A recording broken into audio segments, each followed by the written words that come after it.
চিন্তা করে দেখেন একটা বিষয়, আমরা কোন ধরনের মানুষ হয়েছি, আমাদের মন মানসিকতা কিরকম হয়েছে চিন্তা করে দেখেন। আর্জেন্টিনা খেলা জিতছে, ভালো কথা, খেলা জিততে পারে, কিন্তু আমাদের বাংলাদেশের কিছু আবাল আছে না, যেগুলো মাথার মধ্যে জ্ঞান বুদ্ধি বলতে কোনো কিছু নাই, এগুলো ভাই এরকম অবস্থা শুরু করছে, বোঝা যাচ্ছে বিশ্বকাপটা মনে হয় তারা খেলতেছে। আর এদের এরকম অবস্থা, এদের জন্য ভাই না পারছি রাত্রে ঘুমাইতে, না পারছে দিনে কোনো কিছু করতে, ফেসবুকে তো ঢোকাই যাচ্ছে না এদের জানা। মানে এরকম একটা অবস্থা, মানে কি বলবো ভাই, বলার মতন কোনো ভাষা নাই, বুঝছেন।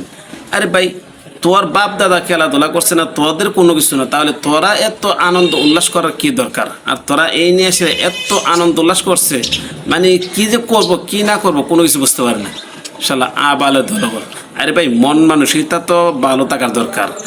যাদেরকে আমরা চিনি না বা যারা আমাদেরকে চিনি না, তাদেরকে নিয়ে এসে আমরা এত মাতামাতি কিসের জন্য?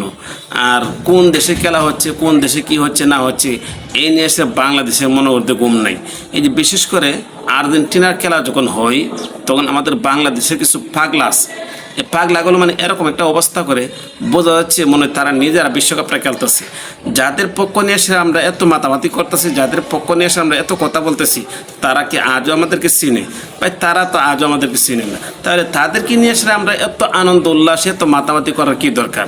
ভাই, যারা আমাদেরকে চিনে তাদেরকে নিয়ে সে কথা বলেন না। আর আপনি একজন মুসলমান হওয়ার পরে আপনি ইহুদি খ্রিস্টানদের জন্য আপনার এত মায়া, এত আনন্দ, এত উল্লাস কিসের জন্য ভাই? আপনি কি মুসলমান নাকি ইহুদি খ্রিস্টান?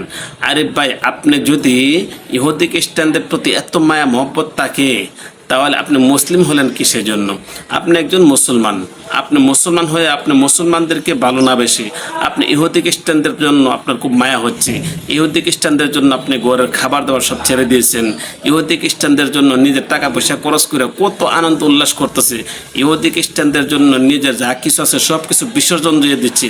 কেউ দেখলাম আবার এরকম একটা অবস্থা, আর্জেন্টিনার কাপড় দিয়ে সে পায়জামা বানাইছে, পাঞ্জাবি বানাইছে, টুপি বানাইছে, মাস্ক বানাইছে, মানে আরও যত কিছু আছে। এখন আমার কথা রইল, মাথার চুল আর নিচের চুল এগুলো কি আর্জেন্টিনার কালার করছে নাকি? আমার মনে হয় সম্ভবত ভাই সে এগুলো দিয়ে সে আর্জেন্টিনার কালার করছে। আমার মনে হয় কি ভাই জানেন, মাথার চুল, নিচের চুল, ডাইনের চুল, বামের চুল, যা চুল আছে সবগুলো আর্জেন্টিনার কালার করছে। আর্জেন্টিনার কালার যদি না করতো, তাহলে এরকম পাগলা মানুষকে আমি দেখছি জীবনে। আরে ভাই, কোন দেশে খেলা হইতেছে না হইতেছে এইটা নিয়ে সিরিয়া, ঠিক আছে, সাময়িক আনন্দ উল্লাস করা যায় খেলা নিয়ে এসে, কিন্তু অতিরিক্ত কোনো কিছু ভালো না। আমাদের দেশে একদিক দিয়ে বন্যা কবলিত মানুষ খুব কষ্ট করতেছে, আর অন্য দিক দিয়ে আর্জেন্টিনার সাপোর্টাররা এরকম একটা অবস্থা করতেছে, বোঝা যাচ্ছে মানে কি বলবো, বোঝা যাচ্ছে খেলাটা হচ্ছে তাদের বাপদাদারা খেলাধুলা করতেছে বিশ্বকাপে, আর তারা আনন্দ উল্লাস করতেছে। অথচ দেশের মধ্যে কত মানুষে কত দিক দিয়ে কতভাবে কষ্ট করতেছে, কত মানুষে কত কিছু করতেছে, এগুলোর খবর নেই। এই যে বন্যার তো মানুষে কত কষ্ট করতেছে, বন্যার তো মানুষে না পারছে কাইতে, কত অসুখ বিসুখ কত কিছু, এগুলোর খবর নাই। তারা আছে আর্জেন্টিনার খেলা নিয়ে এসে, আর্জেন্টিনার খেলা হইতেছে, বৃষ্টি ভিজে তারা খেলা দেখতেছে, আর্জেন্টিনা খেলতেছে, খেলার পরে গিয়ে এসে তারা আনন্দ উল্লাস করতেছে। আরে ভাই, দুর্নীতি করে খেলা জেতার পরে যদি মানুষের ভিতরে এত আনন্দ উল্লাস থাকে, ভাই বোঝা যায় তারা আসলে দুর্নীতি করে এরকমভাবে পার হয়েছে। তো যাই হোক, কথাগুলো বললাম কিসের জন্য জানেন?